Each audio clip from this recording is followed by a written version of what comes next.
one of Indonesia's best heist movies ever produced. Salah satu film perampokan terbaik yang pernah rakyat Indonesia saksikan in the last few years, and it is Mencuri Raden Saleh. Okay, so ini merupakan Angga Dima Sasongko's latest work, menceritakan soal ada 6 pemuda, ya remaja age, nggak remaja juga sih, youth lah, early 20s yang ditugaskan untuk sesuai dengan judulnya mencuri lukisan Raden Saleh, yang judulnya penangkapan Pangeran Diponegoro. Dan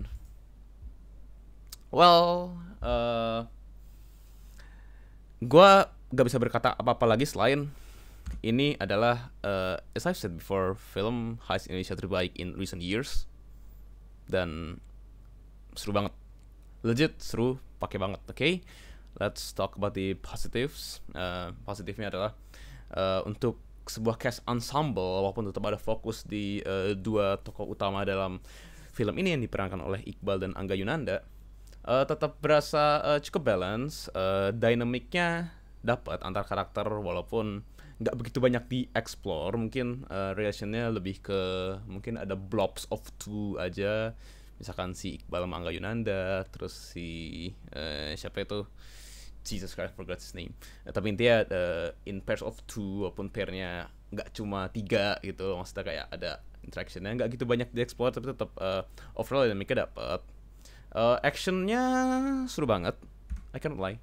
Ini kayak apa ya, untuk pengambilan gambar, untuk acting outnya, setnya didukung dengan scoring, pacingnya, untuk action scene ini semuanya spot on, dan kayak membuat lu on the edge of your seat most of the time. Gak all of the time kayak Top Gun Maverick, itu the best action movie the world has ever seen, I believe.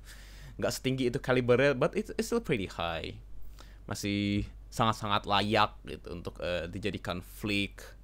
Kemudian juga 6 orang pelakunya dengan karakteristik masing-masing, as in typical heist, heist movie fashion, in typical heist movie fashion, yaitu semuanya believable,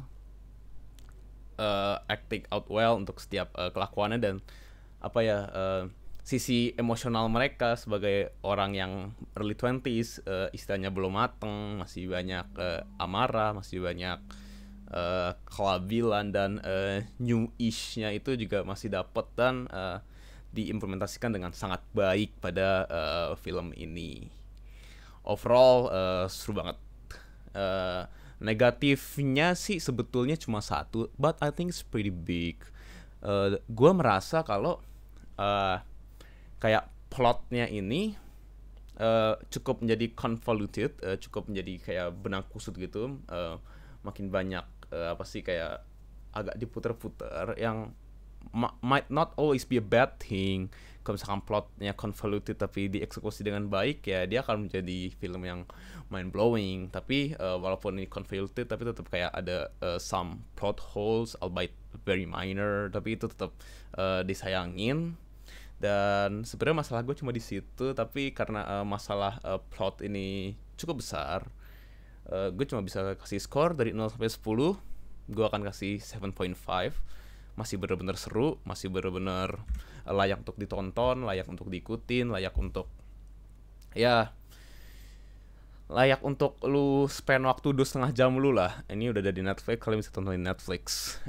Gue sangat rekomen untuk penggemar action, penggemar heist movies, Ocean's 11, Ocean's 12, Ocean series lah pokoknya, typical kayak gitu. Karena ini film pun tetap ada bumbu-bumbu Ocean's-nya, tetap berasa kental di sini. Kalau misalkan kalian cuma ngefans sama misalkan Iqbal Ramadan, manusia paling ganteng di dunia, kalau misalkan kalian hold an opinion on that, ya sah-sah aja kalian mau nonton cuma buat Iqbalnya doang, buat Angga Yunandanya doang, buat Rachel Amandanya doang. It's perfectly fine. Ini juga jadi film yang sangat recommended kalau misalkan kalian lagi hangout sama temen kayak bingung mau nonton apa. Ini film yang sangat-sangat no-barable, I would say. Okay, that's it buat spoiler free-nya. Dan sekarang kita masuk ke bagian Spoiler alert.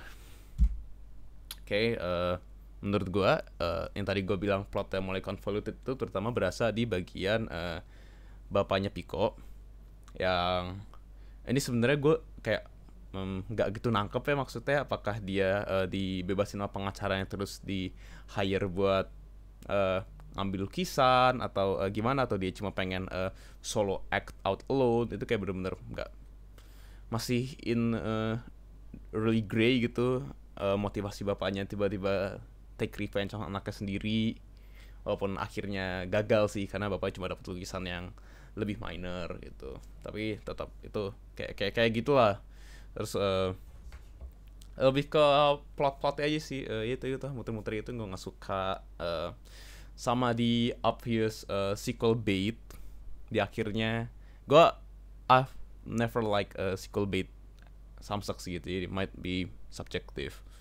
Walaupun sebenarnya kalau misalkan ini ada sequelnya, gue sangat hype dan gue kayak expect dia bisa explore bagian, terutama bagian-bagian yang ini tim udah oiled well aja gitu loh. Karena kan film ini kan masih berasa banget even di final act-nya kalau misalkan dia tuh masih banyak flaw-nya lah istilahnya. Dan gue expect by the second movie kalau misalkan ada sequelnya ya dia udah kayak lebih perfect aja dan lebih fokus ke actionnya gitu. Tetap bakal ada emotional moments-nya, tapi mungkin gak sebanyak yang ini. Dan I'm pretty hyped for that kalau misalkan Angga Udi Sasongko bisa deliver dengan baik. So I believe that's all I have to say about this movie. So yeah, I hope when you're watching, I do enjoy reviewing. Goodbye, stay healthy.